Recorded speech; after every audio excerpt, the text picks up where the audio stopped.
Donc aujourd'hui, nous allons voir la supervision des applications et des services dans le cloud, notamment dans le multi-cloud.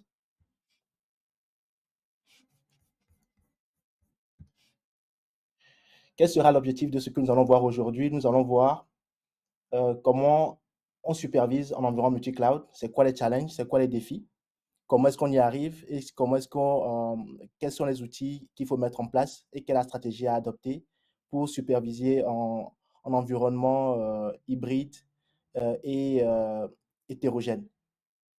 Nous allons voir aussi comment on supervise les applications, les infrastructures, mettre en place une stratégie d'alerting et de notification. Et nous allons voir aussi un autre outil qu'on appelle une Security Information and Event Management, qu'on appelle la SIM, pour, euh, pour vérifier toute la partie compliance des systèmes qui sont déployés dans votre infrastructure. Bonjour, Monsieur Cédric. Bonjour, Monsieur Dany. Est-ce que tu peux couper ton Oui, micro? désolé. Il n'y a pas de souci. Donc, de quoi avons-nous besoin pour mettre en place, pour démarrer cette session? Nous avons besoin d'un site principal, notamment un data center. Ça peut être une machine physique, une machine virtuelle que vous avez. Vous avez besoin optionnellement d'un site de secours pour superviser l'ensemble des services que vous avez dans votre disaster recovery site aussi, pour garantir une continuité de service, mais ce n'est pas obligatoire, ça peut être optionnel. Vous avez besoin d'un point de contact, des emails pour les notifications et la stratégie d'alerting. Et évidemment, nous avons besoin de la Cloud Factory qui est notre outil maître qui va orchestrer et automatiser tout l'écosystème dont nous avons besoin pour bâtir notre cloud souverain, notre cloud autonome en environnement multi-cloud. Donc, comment est constituée la Cloud Factory? La Cloud Factory, comme vous pouvez le voir, c'est un ensemble de solutions open source qui a été mis ensemble, éprouvé parce qu'ils ont fait leur preuve dans la mise en place des différentes solutions qui aujourd'hui régissent le cloud.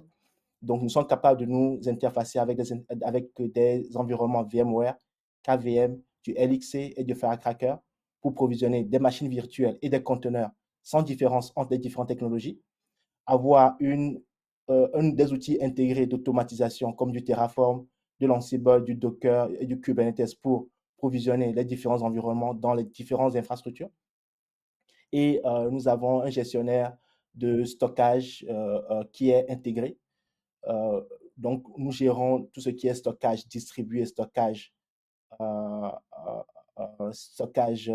safe, stockage unifié, du stockage du LVM, du iSCSI, du stockage partagé et tout ce qui est réseau 802.1Q, les réseaux qu'on appelle les réseaux VLAN, des réseaux VMware, des réseaux bridgés et des réseaux de type NXX qui sont des réseaux vCenter. Nous allons utiliser du Arbor pour gérer toute la partie registrée, la partie clé et sécurité est gérée par HashiCorp Vault. Toute la partie SSO sera gérée par du Keycloak pour le single sign-on. La partie documentation sera gérée par le Netbox pour identifier où sont les différentes facilités et les différents serveurs, les data centers, dans quel rack et dans quelle région sont les différents équipements. Le Free IPA nous servira de service d'infrastructure pour faire toute la partie authentification, Kerberos et gestionnaire d'identité. Et le GitLab sera notre outil de gestion de code pour toutes les pipelines d'automatisation et garantir une quantité de services et puis un rolling update qui soit maîtrisé. Et nous utilisons OpenNebula comme étant notre outil de gestion de cloud. Donc voilà comment la Cloud Factory est présentée. Nous l'avons fait à plusieurs reprises. On reviendra du moins sur les différentes technologies dans d'autres sessions. Mais là, la Cloud Factory a une architecture qui est distribuée. Pourquoi distribuée? Cela va nous permettre d'avoir la sécurité dans sa configuration. Donc, au lieu d'avoir tous les services qui sont managés, qui sont accessibles à partir d'une seule entité, notamment de la Cloud Factory, nous allons distribuer cette charge entre plusieurs nœuds et n'ouvrir les flux Non, j'avais contre pas bien les compris. différentes instances de la Cloud Factory. Donc, cela nous permet déjà de réduire le workload sur l'ensemble, parce que lorsqu'on atteint un volume de 10 000 nœuds, c'est sûr que la machine qui est dimensionnée pour mesurer, pour gérer la charge, peut devenir un goulot d'étranglement.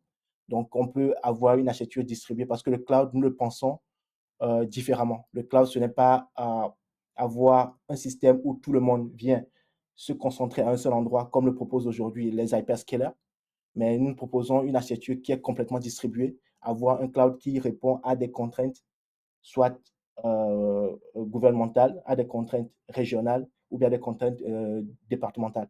Donc, une société peut avoir sa maison mère et avoir des succursales. Et chaque succursale aura sa Cloud Factory qui va gérer l'ensemble des services et des serveurs qui seront dans cette succursale. Et cette succursale-là sera connectée à la maison mère qui va piloter l'ensemble des écosystèmes qui sont déployés sous chaque entité. Donc, la maison mère peut envoyer des requêtes à chaque Cloud Factory qui va maintenant l'exécuter sur chaque entité qu'elle dirige ou bien qu'elle manage. Donc, c'est dans ce sens-là que nous avons une architecture distribuée dans un besoin, dans un souci de flexibilité. Donc, voici la liste des providers sur lesquels nous sommes en mesure de nous connecter. OVH, Google, Scaleway, DigitalOcean, Azure, du Kubernetes, du VMware, de l'OpenShift, de l'Equinix, du Proxmox, de l'OpenStack. Tous ces fournisseurs, pour nous, sont juste des fournisseurs. Donc, comme nous avons une philosophie qui est transverse, nous pouvons étendre notre workload sur l'ensemble de ces différents fournisseurs en toute transparence pour l'utilisateur final. Ça peut être une infrastructure on-prem ou bien une infrastructure dans le cloud public. Donc, si vous ne pouvez pas le mesurer, alors vous ne pouvez pas l'améliorer. Je ne vous cache pas que je suis entièrement en phase avec cette citation. Si vous avez des questions, n'hésitez pas, vous pouvez poser des questions sur la Cloud Factory et on passe maintenant à la partie de la supervision. Donc, comme je vous l'ai dit, je suis en phase avec ces citations. Pourquoi? Parce que vous ne pouvez pas améliorer le service que vous avez dans votre infrastructure cloud et multi-cloud si vous n'avez pas cette capacité de savoir ce qui se passe et de gérer et de maîtriser tout votre écosystème. Si vous n'avez pas les métriques, vous ne pouvez pas améliorer ce que vous avez. La supervision on-prem, nous maîtrisons, vous connaissez, parce que c'est quelque chose que nous avons commencé tous à faire, parce que vous avez accès aux différentes machines, aux différents services, et vous maîtrisez. En environnement cloud, vous vous basez sur des outils qui sont mis à votre disposition par le fournisseur cloud. Mais lorsque vous travaillez en environnement multi-cloud, là, le challenge, il est énorme. Parce que là, vous avez des environnements on-prem et des environnements sur le cloud. Comment est-ce que vous gérez les deux? Donc, nous allons voir quels sont les challenges que nous pouvons avoir lorsqu'on est en environnement multi-cloud. Juste une question en attendant qu'on continue. Euh, qui sont ceux qui ont des environnements multi-cloud? Est-ce que vous pouvez le mettre dans le chat? Histoire de voir qui sont les personnes qui peuvent être concernées par ces challenges et comment est-ce que vous arrivez à gérer l'infra on-prem ou bien votre infra en environnement multi-cloud. Vous pouvez le mettre dans le chat. On prendra les réponses tout à l'heure. En environnement multi-cloud, le challenge est différent. Tout d'abord, il y a la complexité des infrastructures qu'il va falloir gérer. Les environnements hybrides et multi-cloud combinent souvent une variété de technologies, des plateformes et des services. Cela va créer de la complexité en termes de supervision parce que les outils que vous devez utiliser doivent être capables de collecter les métriques, quelles que soient les différentes sources de données. Le second challenge sera l'hétérogénéité des environnements. Les environnements ne sont pas pareils, ils sont différents. Vous n'avez pas les mêmes API, vous n'avez pas les mêmes systèmes qui sont déployés. Comment est-ce que vous mettez en place un système unifié? Vous avez, comme je l'ai dit tout à l'heure, une visibilité qui est limitée parce que en environnement on-prem, vous avez accès à tout parce que vous êtes le owner. En environnement multi-cloud, c'est pas pareil parce que vous avez accès juste à une partie des informations. Et cette information-là peut avoir des lacunes euh, dans, votre, euh, euh, dans votre façon de gérer la collecte des métriques. Parce que vous n'avez pas accès à tout, vous n'avez accès jusqu'aux applications que vous avez déployées et vous ne pouvez pas mettre en place toute la stratégie de performance de sécurité que vous souhaitez. Il y a un problème de gestion de données parce que les environnements en environnement hybride et multi-cloud euh, peuvent avoir peuvent générer beaucoup de données. Et maintenant, comment est-ce que vous allez récupérer ces données et les analyser et avoir des meilleurs outils d'analyse pour garantir quand même la conformité par rapport à vos réglementations et à la sécurité des données que vous gérez. Ça peut être un challenge. L'interopérabilité des outils. Vous allez vous rendre compte que vous allez vous retrouver avec plusieurs outils de différentes technologies, de différents endroits, et vous n'avez pas un seul point de gestion, et vous devez vous connecter sur chaque outil séparément pour savoir ce qui se passe dans votre écosystème. Et évidemment, la gestion des coûts, ça peut être un challenge dans le sens où vous n'avez pas le même modèle de gestion et de tarification. Donc, tout va fonctionner en fonction de ce qui est déployé et de comment est-ce que les ressources sont utilisées.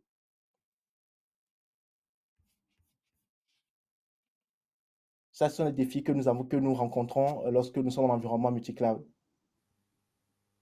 Donc, quelles sont les bonnes pratiques que nous avons identifiées, sur lesquelles nous avons construit toute notre stratégie de supervision pour vous permettre de mettre en place une supervision efficace, scalable et robuste. Donc, les points que nous avons identifiés, le premier, c'est d'abord la centralisation de la supervision. Vous devez avoir un outil de supervision centralisé. Ça, c'est indispensable pour pouvoir être efficace. Sinon, vous allez perdre du temps entre les différents outils et vous n'allez pas être, et vous allez perdre des informations ou ne pas pouvoir réagir à temps, ne pas être proactif, comme on le dit. Vous devez normaliser les données pour garantir une certaine cohérence et unifier les métriques collectées pour que l'analyse et la comparaison soient faciles entre les différents environnements. Donc, vous devez utiliser des outils qui sont compatibles multi-cloud, des outils que vous pouvez utiliser avec plusieurs fournisseurs tout en garantissant une montée en charge euh, des différents environnements. Vous devez aussi automatiser la configuration et éviter les erreurs manuelles dans le déploiement de vos différents agents et pour garantir une cohérence dans tout ce que vous êtes en train de faire. Les configurations manuelles, lorsque vous êtes en environnement multi-cloud, il faut oublier, ce ne sera pas scalable. Lorsque vous allez avoir des utilisateurs qui vont déployer des machines, le temps que vous mettez en place la sonde, la machine sera détruite. Vous allez enlever la sonde, il va remettre une nouvelle machine parce que vous lui donnez la possibilité d'être élastique, de faire ce qu'il veut faire. Et vous ne pouvez pas, vous, derrière, passer du temps à créer à chaque fois qu'il crée une machine, une sonde pour pouvoir superviser son activité. Et lorsqu'on va passer en environnement Kubernetes, où ce seront des applications qui seront déployées à la volée, euh, c'est sûr que vous n'aurez pas la capacité de créer des sondes pour chaque application qui est déployée. Donc, vous devez avoir une stratégie qui va vous permettre d'automatiser cette configuration-là. Et vous devez mettre en place une stratégie de seuil d'alerte cohérente pour être notifié en cas de panne ou bien en cas de souci de threshold, c'est-à-dire le seuil qui est atteint pour que vous soyez proactif. Il ne faudrait pas que ce soit l'utilisateur qui vous alerte d'un dysfonctionnement et que ce soit en ce moment que vous réagissez. Vous devez être en alerte de tout ce qui se passe sur votre parc informatique et sur votre écosystème cloud. Il n'y a rien de pire pour un sysadmin ou bien pour un ingénieur de n'avoir aucune visibilité sur ce qui se passe au sein de son infrastructure. Il n'y a pas pire situation que ça. Surtout lorsqu'on vous pose la question, que se passe-t-il et que vous êtes incapable de répondre à votre manager pour donner des réponses et vous lui dites que vous ne savez pas. Je pense que pour certaines personnes, ce serait la porte directe. Donc, nous allons éviter tout cela et mettre en place des outils de supervision qui vont vous permettre d'être proactif et surtout de savoir ce qui se passe réellement dans votre parc informatique, surtout en environnement multi-cloud. Parce que le multi-cloud va s'imposer à vous, que vous le voulez ou non. Vous devez mettre en place des outils qui vont vous permettre d'avoir des seuils de performance et de sécurité pour notamment garantir la montée en charge des applications et garantir la sécurité de ce que vous mettez en place, la latence, le taux d'utilisation des ressources, ainsi que les métriques de sécurité, les journaux d'audit. Vous devez être en mesure de pouvoir récupérer ces éléments-là en toute tranquillité et de pouvoir les analyser au besoin. Votre plateforme doit être évolutive et doit permettre d'être et doit pouvoir s'adapter aux différents changements que le cloud apporte. Le cloud est très changeant et le changement, vous ne pouvez pas le stopper, il va changer encore. Donc, vous devez avoir des outils qui ne sont pas figés dans le temps, mais qui vous donnent la possibilité de pouvoir l'étendre à d'autres sources de données, avoir la capacité de tendre avec d'autres fonctionnalités. Vous devez garantir aussi la sécurité de vos données parce que vous allez traiter des données qui proviennent de différents environnements. Vous devez garantir qui a accès à quoi, avec quel niveau d'autorisation vos différents collaborateurs ils ont accès aux données qui sont manipulées. Parce que, encore une fois, le multi-cloud va faire intervenir, va faire cohabiter l'équipe qui est on-prem et l'équipe qui est sur le cloud. Souvent, c'est deux entités qui sont séparées, ce que moi je trouve un peu aberrant, mais c'est la réalité des choses. L'idée, c'est d'avoir une équipe, une seule entité qui fédère et l'équipe qui va gérer les infrastructures on-prem et les infrastructures qui sont dans le cloud. Et souvent, ce n'est pas le cas parce que les compétences ne sont pas pareilles. Et c'est ça que nous apportons, nous, comme solution, pour pouvoir bridger les deux et avoir une seule entité, un seul pôle de décision et de contrôle et de supervision de tout votre parc, qu'il soit on-prem ou sur le cloud. Donc, quel est notre choix en environnement de supervision multi-cloud? Donc, nous avons opté pour un choix qui va qui va utiliser tout ce dont on a parlé en matière de bonnes pratiques.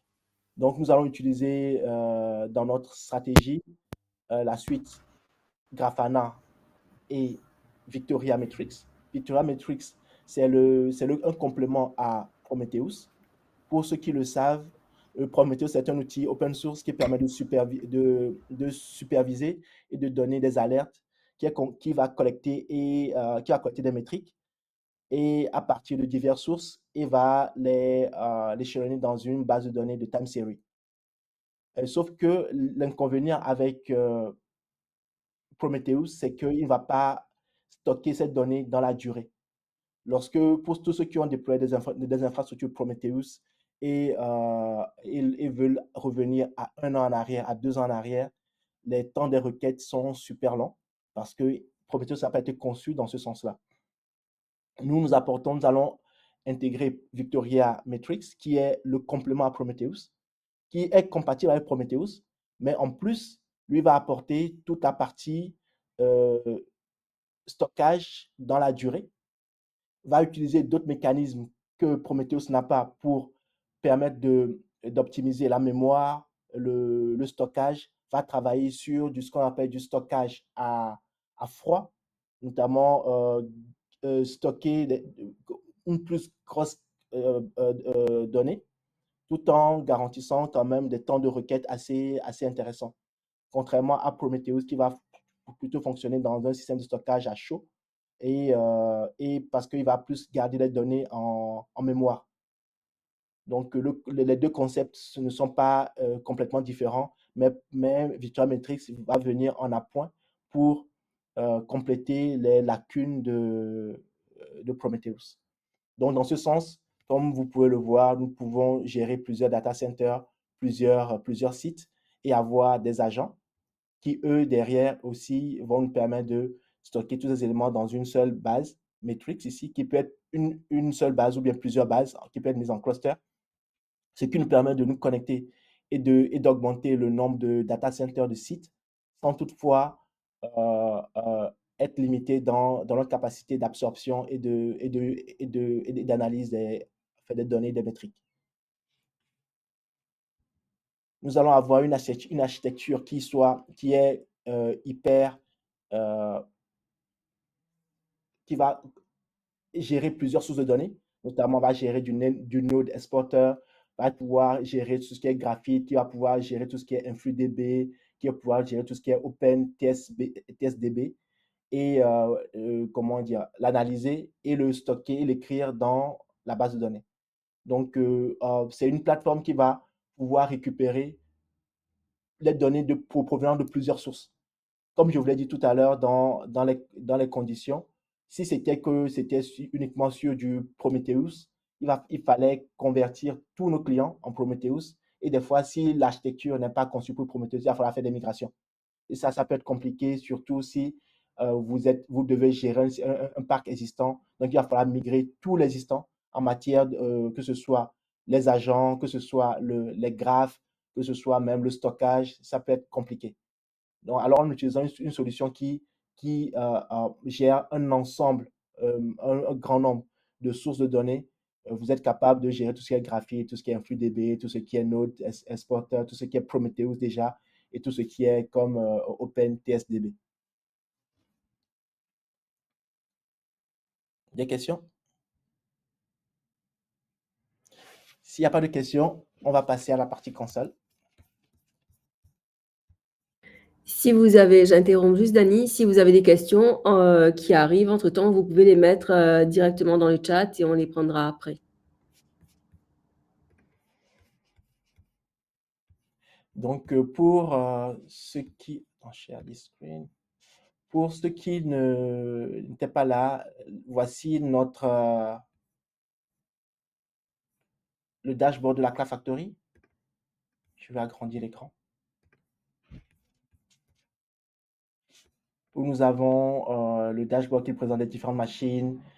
Ici, nous avons un résumé des machines qui sont déployées, des images qui sont déployées, des systèmes en matière d'utilisateurs, les différents réseaux, les adresses IP qui sont utilisées, le taux d'utilisation des machines et des serveurs, des ressources que nous avons, puisqu'il va agréger l'ensemble de ces données-là et en faire une seule entité pour pouvoir les séparer, les partager entre différentes tenants et garantir le multi-tenancy. Et pour ceux qui n'étaient pas là aussi, nous gérons toute la partie rapidement, la partie infrastructure pour gérer tout ce qui est cluster, tout ce qui est machine, tout ce qui est zone. Nous sommes capables de gérer les réseaux, notamment les réseaux VLAN, les réseaux trunkés, les réseaux VXLAN, les réseaux Open vSwitch. Et nous gérons tout ce qu'il y a comme security group pour garantir une isolation, une sécurité par défaut entre les différents composants un différent composant réseau pour autoriser tout ce pour faire du egress et du ingress avec des politiques qui sont déjà prédéfinies. Et nous gérons les stockages de type objet, de type bloc, les stockages partagés, les stockages distribués comme du Ceph, du NFS, du iSCSI, du LVM ou bien des stockages de type objet, bloc ou bien RAW.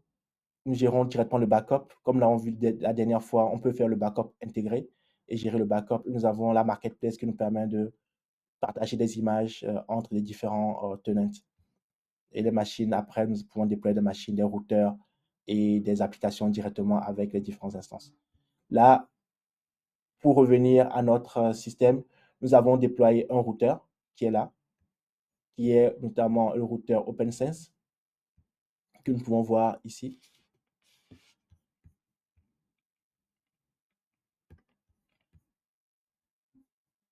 Nous avons déployé aussi quelques applications, notamment la SIM, la partie Victoria Metrics, qui va gérer toute la partie stockage et comment dire, et collecte de métriques. Ils ont déployé une série de machines pour avoir des données que nous pouvons collecter et superviser. Nous avons déployé aussi un Grafana qui va nous permettre de visualiser les données qui sont stockées par Victoria Metrics.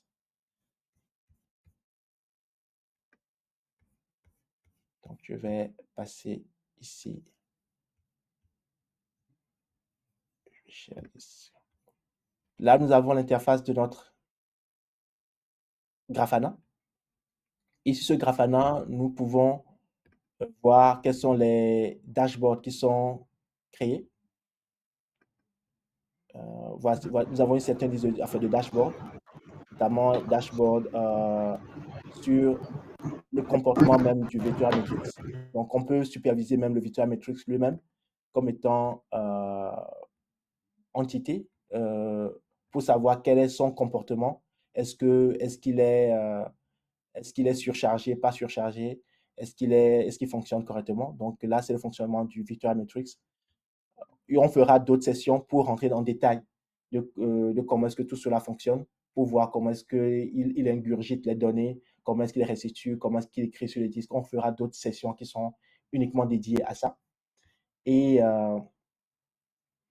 là, ce qui va nous intéresser aujourd'hui, nous allons aller sur la partie dashboard et puis voir les différents nodes exporteurs.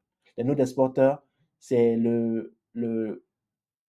l'export des métriques des différents serveurs, des services que Virtual Metrics va aller pouler pour pour gérer, comment dire, pour mettre à jour les données et pour faire des analyses. Donc là, nous avons le firewall qui est là, que nous pouvons visualiser en matière d'utilisation. Le firewall, il est, je ne sais pas si je peux vous connecter là-dessus directement pour vous montrer.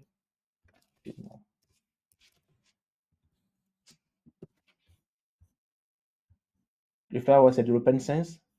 Il a été configuré pour pour exposer du Prometheus Exporter, donc une fonction, une librairie qui a été, un plugin qui a été ajouté. Donc, on active, on autorise le port, et puis on coche les différentes options qui sont exportées.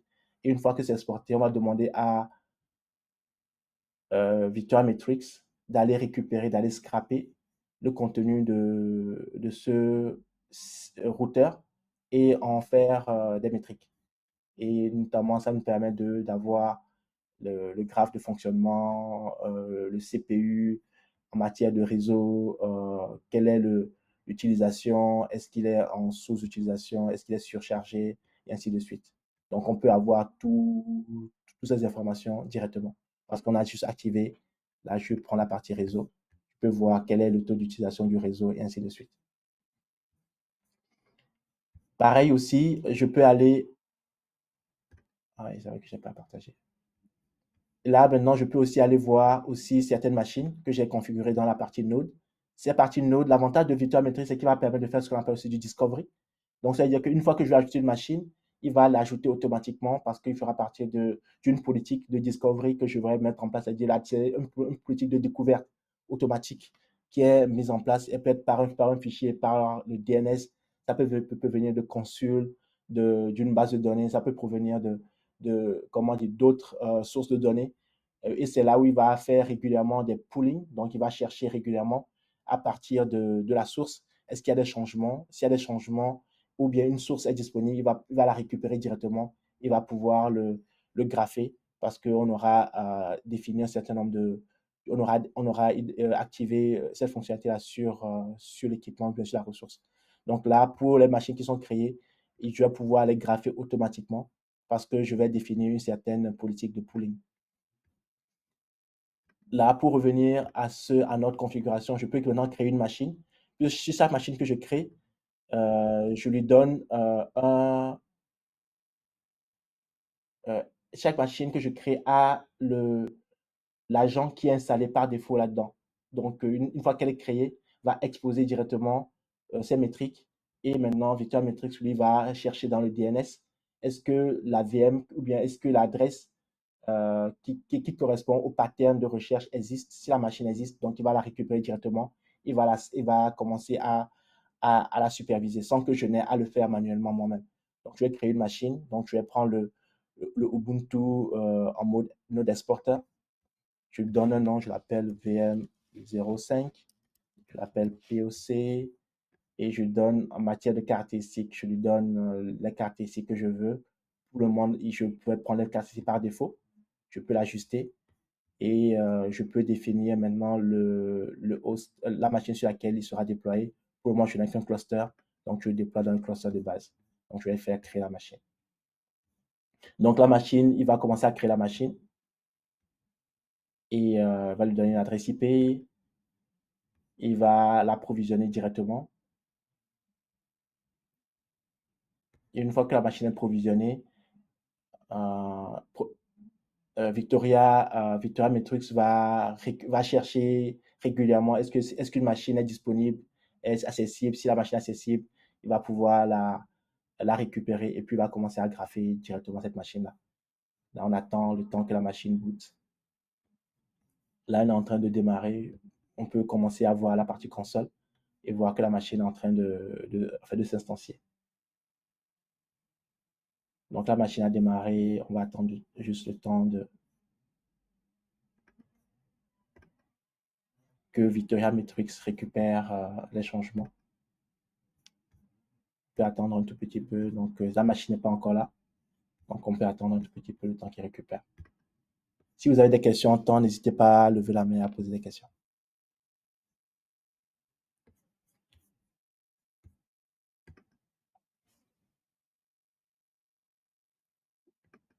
Donc, s'il n'y a pas de questions en attendant que la machine provisionne, je vais continuer la présentation, le temps qu'il commence à graffer, puisque je vois que le temps est en train de filer et il y a encore beaucoup de choses à vous montrer.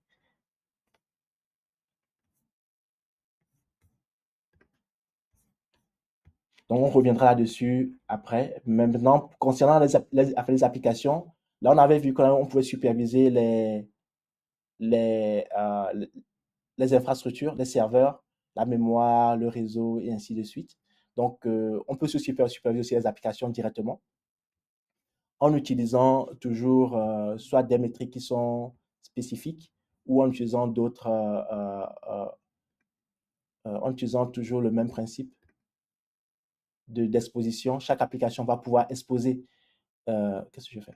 Chaque application va pouvoir exposer ses métriques pour que Virtual Metrics va les récupérer et maintenant on va les graffer directement. Donc là, nous avons des conteneurs Docker qui sont provisionnés. Donc on va pouvoir récupérer ces différents conteneurs et voir comment comment est-ce qu'ils fonctionnent. Ça, c'est les serveurs, ça, c'est les Docker hosts et voir quels sont leurs taux d'utilisation et ainsi de suite.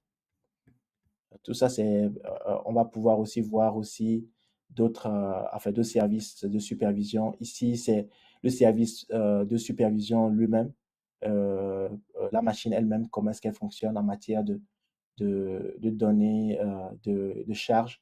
Donc, je dois pouvoir voir toutes ces applications qui tournent sur la machine elle-même. Donc, ça, c'est les informations sur l'application elle-même, au fait.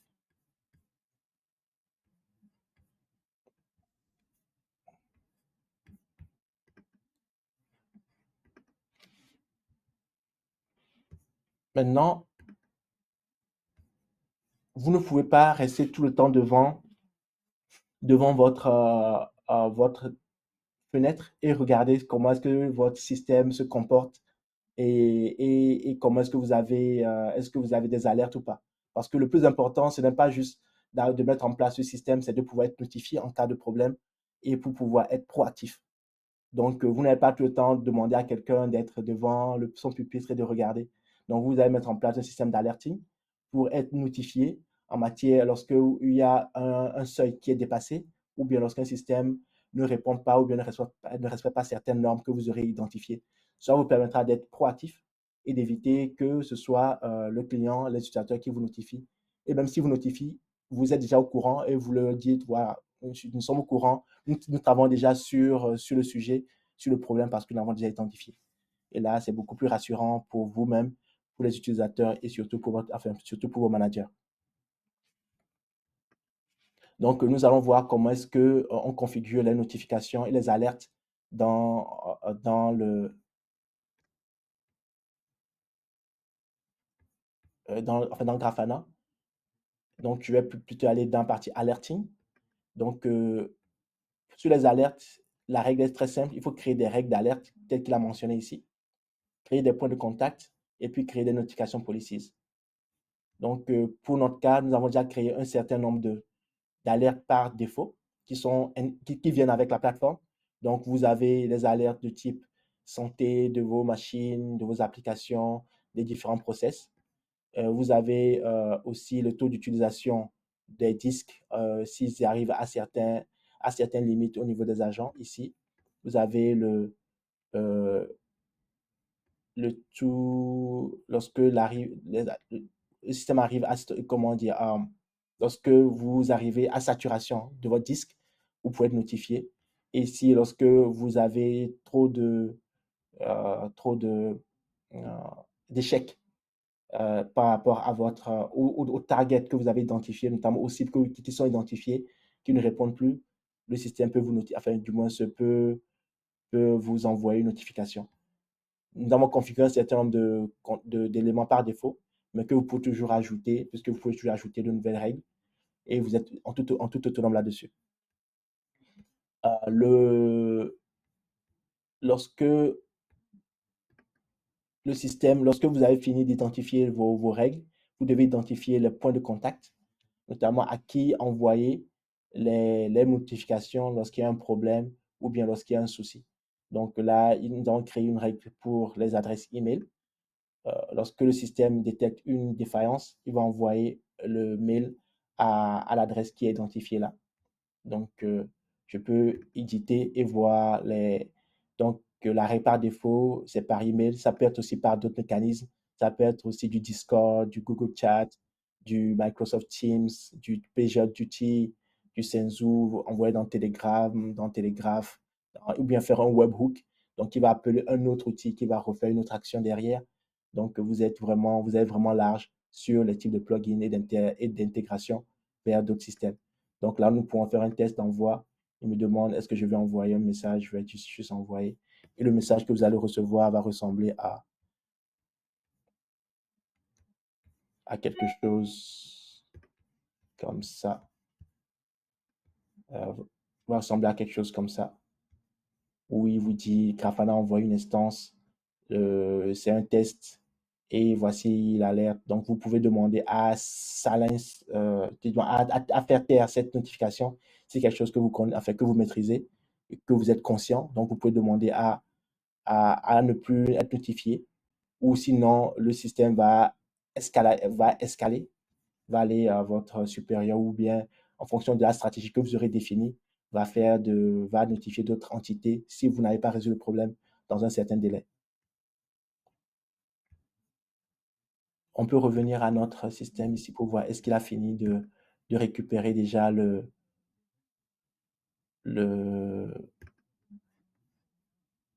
la machine qu'on vient de créer.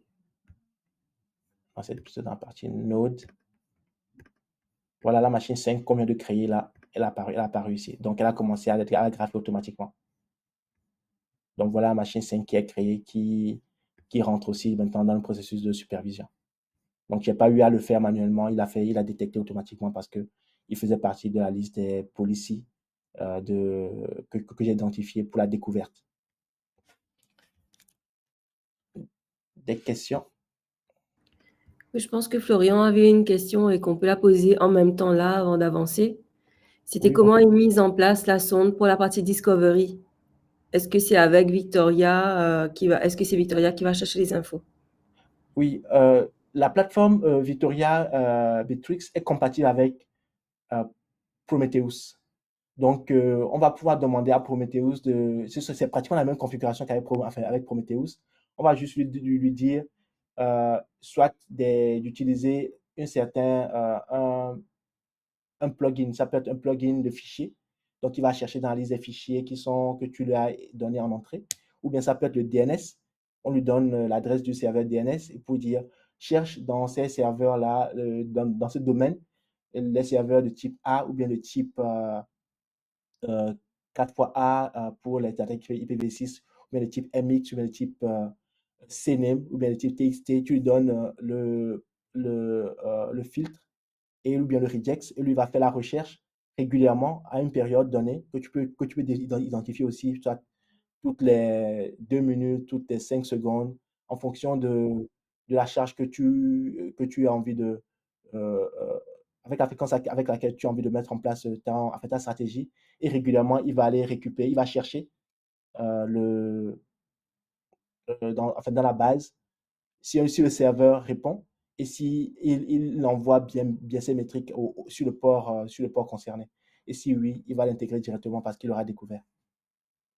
Et ça peut être aussi par un système de push aussi, où une fois que la machine est créée, la machine notifie, comment dire, Victoria Matrix, qui maintenant va faire maintenant l'opération. Donc ça peut être dans les deux sens, dans le pull, mais dans le push. Mais on reviendra vraiment là-dessus dans une formation beaucoup plus pointue pour voir comment est-ce que les différents composants sont en place. Là, je peux vous montrer rapidement, mais on risque d'être à court de temps en fait. Il y a une deuxième question qui est comment peut-on utiliser Grafana pour faire des simulations? Ou est-ce qu'on peut utiliser Grafana pour faire des simulations? Simulation, c'est-à-dire, j'ai pas compris. Simulation pour simuler Simulation d'attaque, je ne sais pas, c'est Balt qui a posé la question. simulation d'attaque. Oui, Grafana va faire des métriques. Il va collecter le fonctionnement des serveurs. Il va permettre de mesurer, de grapher et il va montrer le comportement du serveur. Maintenant, il ne sera que le reflet de ce qui se passe réellement sur le serveur, en fait. Donc, si derrière sur le serveur, je crée du trafic, je verrai ça dans Grafana. Donc, est-ce qu'il va permettre de simuler? Non, Grafana lui-même, en lui-même, en tant qu'outil, il va permettre juste de visualiser le comportement de votre serveur, pas de faire de simulation. Maintenant, pour faire des simulations, notamment pour faire des attaques, et vérifier, enfin, du moins, simuler une attaque, là, il faut utiliser d'autres outils. Faire soit du curl, d'utiliser comment ça s'appelle? Gartwin, c'est ça? Quelque chose comme ça, en fait. Je pense qu'il y a oublié le nom. Qui va permettre de. Gartwin, je pense, ou bien utiliser d'autres outils qui vont faire des attaques en masse, notamment envoyer des requêtes en masse sur le serveur pour simuler une opération, une montée en charge et voir comment est-ce que le système d'alerting répond ou bien le système de load balancing est déclenché automatiquement. J'espère avoir répondu à la question.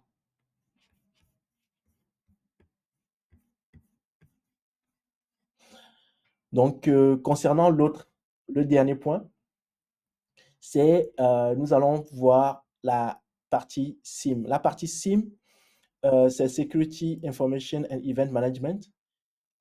Et l'outil que nous allons voir, c'est le Wazoo. Wazoo, c'est une plateforme qui est aussi open source, qui nous permet de faire de la détection des menaces et de sécurité des opérations, notamment ce qu'on appelle la SIM, pour aider les organisations à détecter et à répondre et se protéger contre les menaces informatiques. Donc, il va permettre de faire de la surveillance de logs, va collecter les logs provenant de divers systèmes, comme les systèmes journaux, les applications, les systèmes d'exploitation, les serveurs web, et va utiliser des règles de détection préconfigurées pour identifier les activités suspectes et malveillantes. Donc, il va permettre de faire du moins avoir un comportement proactif. Va permettre de détecter les menaces en se basant sur des règles de détection, sur des comportements connus. Donc, on va reconnaître des comportements sur les systèmes qu'il analyse, euh, et prévenir des attaques qui peuvent provenir de soit du brute force ou bien des tentatives d'intrusion parce qu'il va reconnaître la signature d'un virus ou bien d'un worm ou bien d'une attaque. Donc, va mettre en place toute la stratégie de sécurité dont vous avez besoin pour empêcher et prévenir ce genre de situation. Il va être en mesure d'être interconnecté avec plusieurs sources externes, notamment pour une liste d'adresses IP malveillantes, des signatures d'autres logiciels pour renforcer sa capacité de détection.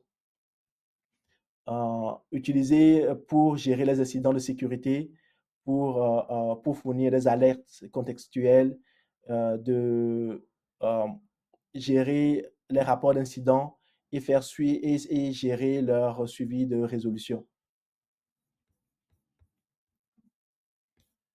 Il y a la partie surveillance de conformité, pour garantir que tous les services que vous déployez sont conformes à la norme PCI DSS, GDPR ou bien du HPIA, ou bien si vous avez d'autres normes, garantir que les serveurs ou bien les services que vous déployez respectent vraiment ces mêmes critères. Comme ça permet d'avoir une conformité. Souvent, ce que font les auditeurs, euh, lorsqu'ils viennent dans une structure, c'est vérifier est-ce que tous les systèmes que vous déployez respectent la même norme, est-ce que vous n'êtes pas en train de discrécer, de transgresser, est-ce que vous avez les bonnes sécurités sur tous les fichiers, les bons systèmes les bons systèmes de partage, les autorisations qui sont contrôlées.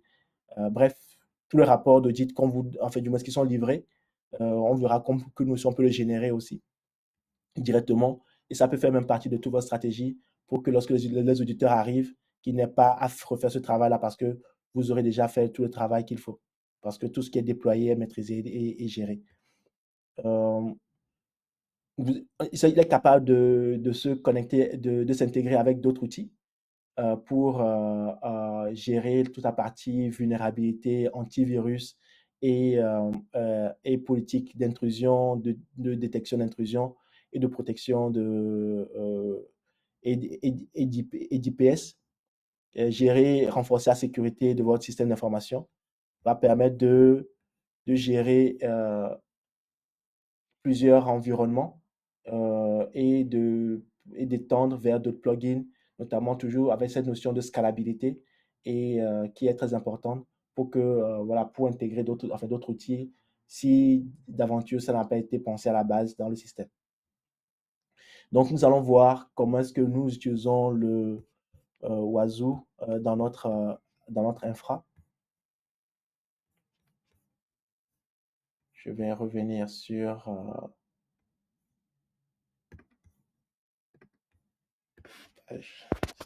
nous avons une instance Wazoo aussi. Donc voilà. Donc Wazoo, une fois qu'il est démarré, va nous donner accès à son tableau de bord, va nous permettre de voir quels sont les normes de compliance que nous avons, PCI DSS, TSC, GDPR, gérer le système d'audit, tout ce qui est auditing, policy monitoring, va gérer tout ce qui est threat detection et puis response, toutes les vulnérabilités et les attaques MTIRE, va gérer tout ce qu'il y a comme système de sécurité et puis intégrité de supervision. Une fois qu'il est déployé, nous allons pouvoir gérer les différents agents. Et pour ajouter un agent, je ne vois pas c'est très simple. On va aller dans la partie agent et puis on va demander à ajouter un nouvel agent. Ici, nous avons créé un agent. Ici, on peut déployer un nouvel agent. Donc, pour déployer un nouvel agent, il est très simple. Il vous montre sur quel système vous voulez déployer l'agent. Donc, vous choisissez le système sur lequel vous voulez le déployer. Est-ce que c'est du RPM, du Linux, c'est du Windows, c'est du macOS? Et vous mettez l'adresse IP ou bien le nom de l'agent. Donc, dans ce cas-là, nous sommes dans le 100.100.0.253, je crois. Et vous mettez le nom de l'agent si possible. Vous définissez le groupe et il vous donne la commande.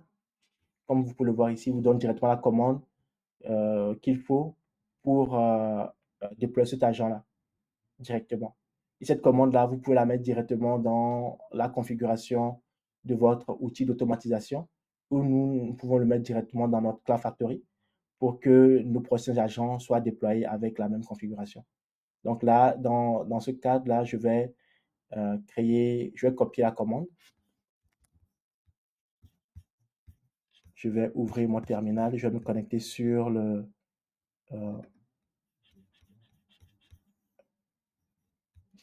Donne-moi juste 2 secondes, je vais ouvrir mon terminal ici.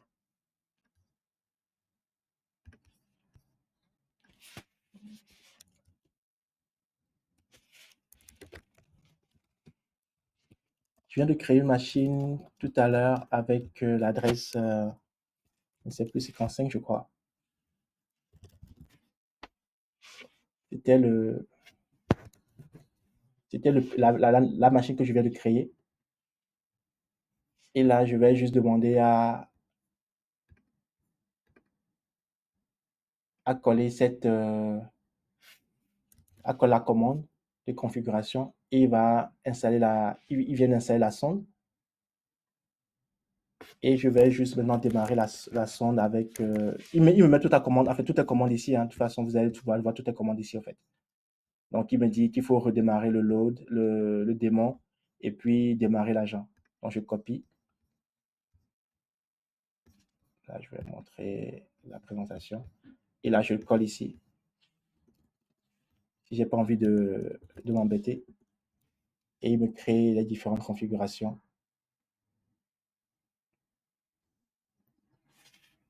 Et une fois qu'il me crée le système, je dois pouvoir maintenant voir la sonde. Si j'ai tout fait correctement, je dois pouvoir voir la sonde dans les graphes du dashboard de Wazoo qui est là. Donc, je vois que la machine que je viens de créer est apparue ici dans la sonde et il me donne le nom de la machine, son adresse IP. J'ai le système d'exploitation qui est lié, la version de la sonde et son statut qui est actif. Maintenant, sur cette machine, j'ai la possibilité d'aller au-delà pour voir son niveau de compliance. Il est en train de récupérer. Il va vérifier les logs, les métriques, le comportement de la machine pour en faire pour sortir sa carte d'identité. Disons ça comme ça. Ça me permettra de m'assurer que le système, en matière de sécurité, respecte certaines règles. En matière d'intégrité, que fichier la machine n'est pas compromise ou n'est pas sous attaque. Va vérifier est-ce que l'audit est, est conforme à toute la stratégie et identifier toute la partie vulnérabilité ou toute la partie attaque et à faire bien plus. Donc, même voir est-ce que c'est compliant, est-ce qu'elle est compatible avec les normes de sécurité, des réglementations en cours ou bien que je veux lui associer. Donc là, je pourrais voir la partie event directement pour voir est-ce que toute la matière SCSA, OSEC, les routes check, qui sont des normes de sécurité, hein, qui sont liées à la partie hardening de la machine. Est-ce que, quels sont les euh, comment dire, quel est le niveau de compliance que j'ai par rapport à cette norme-là. Donc, je peux aller dans le détail et voir ce qu'il essaye pourquoi est-ce que j'ai ce problème. Donc, ça, c'est le rapport d'audit qui va me sortir. Je peux même aller beaucoup plus loin en revenant sur la partie ici, en reprenant le métrique. Je pourrais même voir la partie intégrité des métriques. Si je n'ai rien, je vais revenir sur l'inventaire. Je voulais vous montrer la partie où j'ai le rapport d'audit sur la machine. Donc, j'ai le système d'audit que je peux voir ici, ou bien le système de vulnérabilité. Donc, je peux voir le système d'audit. Parce qu'il n'a pas fini, en fait, il est en train de gérer, en fait, de générer. Donc, il faut patienter juste un peu. Donc, en attendant, on verra ce qu'il a déjà récupéré. Donc, pour le moment, il n'y a aucune vulnérabilité qui est détectée sur la machine. Et je peux voir la partie attaque, quelles sont les surfaces d'attaque qui sont exposées sur la machine. Je peux voir tous ces détails et bien plus encore. Donc, même au niveau même des normes PCI DSS, je peux voir est-ce que la machine est compatible PCI DSS ou pas. Donc, voilà, avec quelle réglementation. Donc,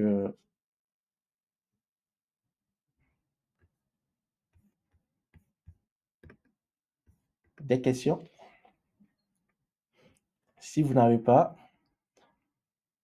donc ce qu'il faut retenir de cette session, c'est que la supervision en environnement multi-cloud est complexe, mais n'est pas impossible. Nous avons mis en place une stratégie qui est scalable, notamment évolutive, qui permet de superviser les infra on-prem et sur le cloud en toute transparence, parce que nous utilisons les meilleurs outils sur le marché qui ont été éprouvés et qui ont fait leurs preuves.